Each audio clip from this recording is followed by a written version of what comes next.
Good morning, dear students. Today I will explain you the question answers of Father's Health, chapter number 8. Okay. आज हम उसके question answers discuss करेंगे. मैं उनकी one by one Hindi बताऊंगी, so you can learn them very easily. Okay. So first question, in which school did Swami read? Question आराम से समझ आ रहा है हमको. कौन से स्कूल में स्वामी पढ़ता था? क्योंकि ये डिड लगा हुआ है यहाँ पर, ये देखिए, यू कैन सी. डिड का मतलब होता है पास्ट टेंस में क्वेश्चन पूछा है, तो अगर यहाँ पर कोई और वर्ड होता तो हम उसके सेकंड फॉर्म लगाते. अब रीड की, क्योंकि आपको पता ही है रीड की सेकंड और थर्ड और फर्स्ट सब सेम ही होती है, लेकिन बोलने में हम इसे बोलेंगे read. Listen carefully what I am saying. जब भी हम रीड की सेकंड फॉर्म या थर्ड फॉर्म बोलते हैं तो उसे रेड पढ़ते हैं. Swami read in Albert mission school. Albert mission school की स्पेलिंग बहुत अच्छी तरीके से लर्न कर लीजिएगा, तभी ना मार्क्स मिलेंगे. The second question is, why did Swami not want to go to school. School क्यों नहीं जाना चाहता था? क्यों नहीं जाना चाहता था स्कूल? क्योंकि उसको मतलब स्कूल जाना अच्छा नहीं लगता होगा, तभी वो स्कूल नहीं जाना चाहता था. हेडेक का तो वो ओनली एक्सक्यूज़ दे रहा था, बहाना बना रहा था. तो answer is, Swami did not want to go to school like every other kid of his age. यानी कि अपनी ही एज के और बच्चों की तरह he hated going to school. उसको स्कूल से नफ़रत थी. And study, पढ़ाई से भी. He was a mischievous naughty child. वो एक शैतान बच्चा भी था.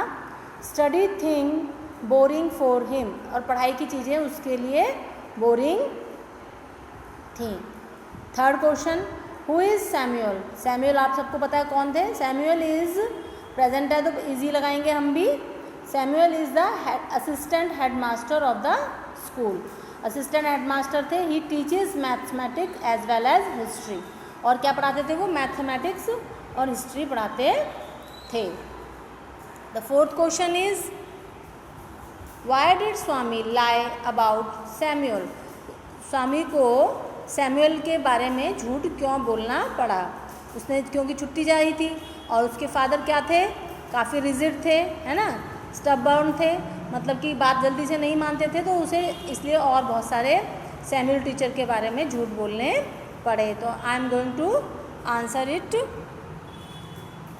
Samuel told lie about, Swami told lie about Samuel to convince his father for leave. वो उनको मनाना चाहता था छुट्टी के लिए, क्योंकि छुट्टी लेना चाह रहा था वो. His father was stubborn. उसके फादर क्या थे? काफ़ी जिद्दी टाइप के थे. He did not get easily agree for taking leave. वो जल्दी से नहीं तैयार होते कि वो छुट्टी ले ले, बिकॉज ऑफ हेडेक. सिर्फ क्या रीज़न बता रहा था वो? हेडेक का रीज़न बता रहा था, इसलिए उसने उनके लिए बहुत सारे और भी झूठ बोले. आई होप ये क्लियर हो गए होंगे आपको. Come to fifth question. Fifth question is, why did Swami feel that he was the most perjurer on earth. Perjurer की स्पेलिंग आप देख लीजिएगा, PERJURER.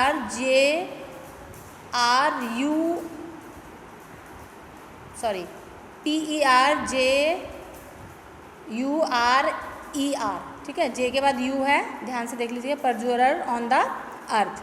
तो देखिए इसका आंसर है, to convince his father Swami gave many false statement about his teacher Samuel. अपने father को कन्विंस करने के लिए स्वामी ने बहुत सारे फॉल्स स्टेटमेंट दिए. किसके बारे में? अपने टीचर के बारे में. क्या नाम था उनका? सैमुअल. ओके, उनका क्या नाम था?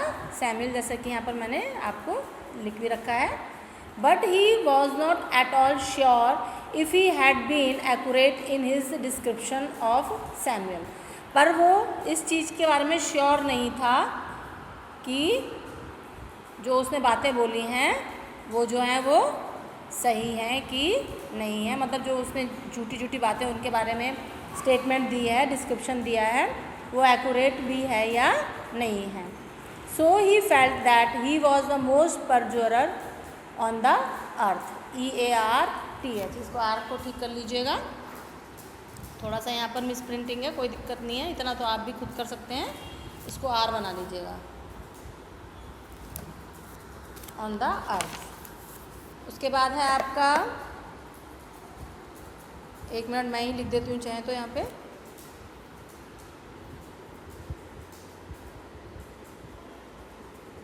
ठीक है, अर्थ लिख लीजिएगा।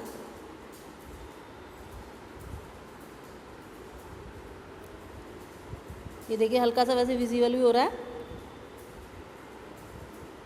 ठीक है, अर्थ आ रही है, अपना आप ठीक कर लीजिएगा अर्थ। अगला क्वेश्चन है आपका, what did Swami do with the letter. Swami ने लेटर के साथ क्या किया, यानी कि जो उसके फादर ने शिकायतों वाला जो लेटर लिखा था against Samuel teacher, what did he do with the letter. तो आंसर इज, क्या किया था आपको पता ही होगा, उसने लेटर दे दिया था क्या प्रिंसिपल को, नो ना, तो यस आंसर भी यही होगा। Swami kept the letter whole day in his pocket, पूरे दिन उसने अपनी पॉकेट में ही रखा, and couldn't deliver it, and couldn't deliver to the headmaster, और किसको डिलीवर नहीं किया, हेडमास्टर को। The headmaster had taken the afternoon off, headmaster ने क्या ले लिया था, हेडमास्टर ने आधे दिन की उस दिन छुट्टी ली थी, यानी कि हाफ डे में चले गए थे। Would not come for a week, और नहीं आने वाले थे अगले एक हफ्ते के लिए। तो क्या हुआ, वो लेटर को वापस ही अपने साथ ले गया। ये लाइन लिखनी है तो लिख सकते हैं, वरना इतना भी सफिशेंट रहेगा आपके लिए। Okay, now come to the 7th question.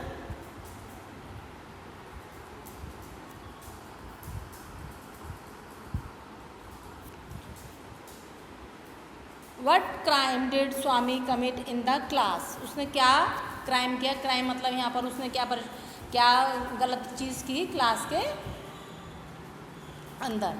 Answer is, Swami felt he must do something drastic oblique troubling, तुम दोनों में से कोई भी शब्द यूज़ कर सकते हो। उसने क्या सोचा कि मुझे क्या करना चाहिए, कोई ड्रास्टिक या ट्रबलिंग करनी चाहिए, यानी कि परेशानी वाला काम करना चाहिए, so that he could justify his false statement, जिससे कि उसने जो फॉल्स स्टेटमेंट फादर के सामने दिए हैं वो जस्टिफाई हो सकें, वो खरी उतरें। खरी कैसे उतरें, मतलब कि जैसे अगर टीचर आज उसको मारेंगे या पनिशमेंट देंगे, है ना, या केन करेंगे उसके हाथ पर और उसके फॉरहेड पे ब्लड लगाएंगे, तो वो सब चीज़ें वो जस्टिफाई करना चाहता था क्लास में ड्रास्टिक या ट्रबलिंग क्रिएट करके। He was answered in loud voice, उसने बहुत तेज तेज आवाज़ में आंसर भी किए, विदाउट सैमुअल्स परमिशन, सैमुअल की परमिशन के बिना। तो वो भी एक क्राइम ही होता है क्लास में बिना टीचर की परमिशन के जवाब देना। आपको बोलते हैं ना हम भी क्लास में, बेटा tell me answer when I will ask, है ना, तभी बताना जब हम पूछेंगे। तो उसने बिना पूछे, यानी कि परमिशन ना होते हुए भी आंसर किए। And the last question is 8th, what was Swami's father reaction at the end, Swami के फादर का क्या रिएक्शन हुआ एंड में, यानी कि जब वो घर जाता तो क्या रिएक्शन था, सबको पता ही होगा स्टोरी, अगर आपने ध्यान से सुनी होगी तो। Father snatch the letter, father ने क्या करा है, लेटर को स्नैच कर लिया, मतलब छीन लिया, फ्रॉम हिज हैंड, उसके हैंड से, कॉमा टोर इट अप, और उसको फाड़ दिया। फाड़ दिया मतलब हाथ से लेके टीयर कर दिया। टीयर की सेकंड फॉर्म है टोर, यहाँ पे टोर वर्ड आपके लिए न्यू लग रहा होगा, जबकि ये नया नहीं है, टीयर से बना है। ओके, टीयर मीन्स फाड़ना, टोर मतलब फाड़ दिया। It up and thrust, thrust का मतलब यहाँ पर होता है घुसेड़ना या डाल देना, हम कह सकते हैं यहाँ पे। वैसे थ्रस्ट का मतलब वैसे घुसेड़ना होता है। इन इट मतलब इस लेटर को into the waste paper basket, waste paper basket रखी हुई थी अंडर द टेबल, उनकी हिज टेबल मतलब उनकी टेबल के अंदर जो वेस्ट पेपर बास्केट रखी थी उसके अंदर डाल दिया। सो आई होप ये आपको समझ आ गए होंगे। Now you can learn them very easily, याद कर लीजिए, बिकॉज ये आपके एग्ज़ाम में आने वाले हैं। सो थैंक यू बेटा, have a nice day, stay home, stay safe, bye bye.